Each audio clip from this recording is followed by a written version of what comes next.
À nouveau aujourd'hui, on a une carte mère d'un MacBook Air. Comme d'habitude, il n'a pas pris l'eau, il s'est arrêté de fonctionner. Le client l'a ramené à l'Apple Store. Ils l'ont gardé pour la journée. Et ensuite, ils ont fait un petit reset. Ils l'ont appelé, ça fonctionne.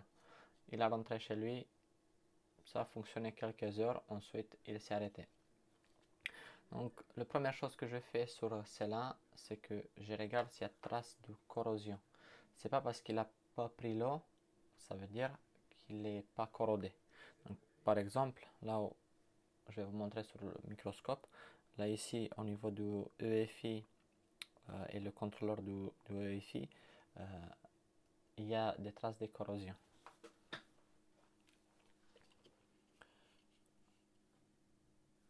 Donc, tout ça, voilà, la corrosion aussi, c'est là au niveau du EFI.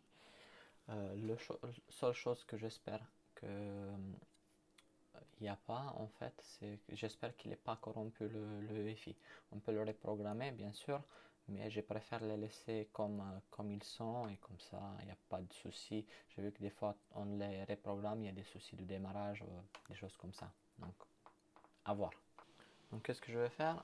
Je vais enlever le EFI, je vais enlever les composants qui sont bien corrodés et ensuite on verra s'il démarre comme il faut ou pas.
Toutes les traces ont l'air bien, donc il ne faut pas les refaire. Je vais rajouter de l'étain et ensuite on peut remettre les nouvelles pièces. Donc, les résistances, mais le EFI on garde le même.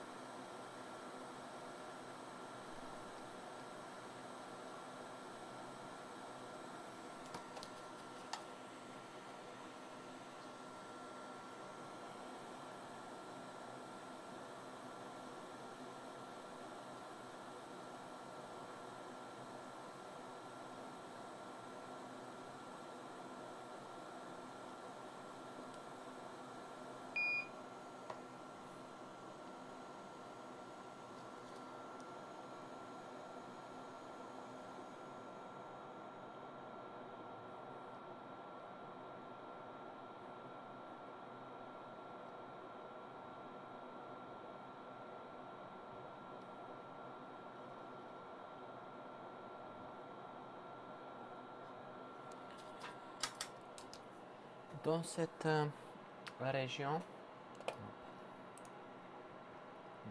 là, dans cette région là où il y a le EFI, une autre raison pour laquelle un MacBook Air ne va pas démarrer, ce sera l'horloge qui est situé donc le U1900. celle-là, par exemple, si il a contact avec de l'eau, en général, c'est le premier qui va être HS. Il n'y a pas eu de corrosion autour de celle-là, mais juste à côté. Déjà, je vais remplacer les composants qui étaient corrodés. Ensuite, on verra s'il veut bien démarrer ou pas.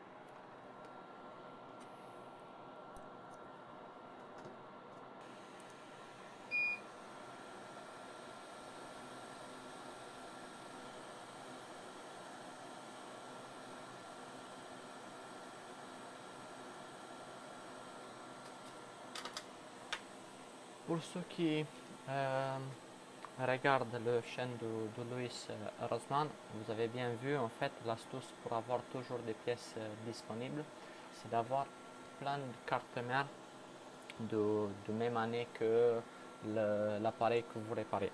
Donc, par exemple, c'est une 2015, c'est là. Je vais chercher une carte mère de 2015 qui bien sûr n'a pas pris l'eau. Voilà. Comme ça, vous avez les mêmes emplacements, les mêmes valeurs. Donc il ne faut pas chercher cette résistance fait ça, cette résistance fait ça, le commander et ensuite de suite.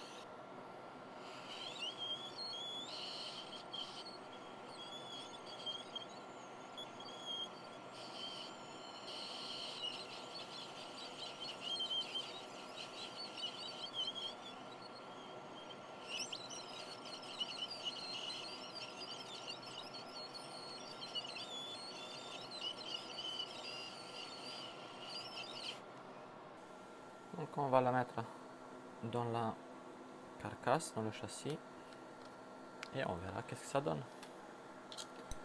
Si on gagne l'argent pour la journée ou pas. À savoir que les MacBook de ce type là, avec les pannes comme ça, c'est le plus facile à réparer. Tu n'as même pas besoin de lire les schémas, tu n'as pas besoin de faire une formation micro-soudure ou dépistage des pannes, des choses comme ça pour le faire. Tu as les cartes mères pour avoir les pièces, tu as un fer à souder, une station air chaud et c'est bon, le tour est joué.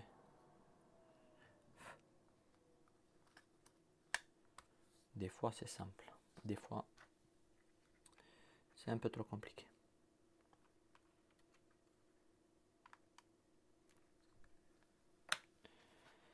Alors,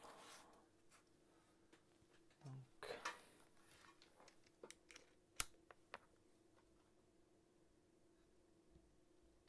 déjà il y a la ventilo qui tourne.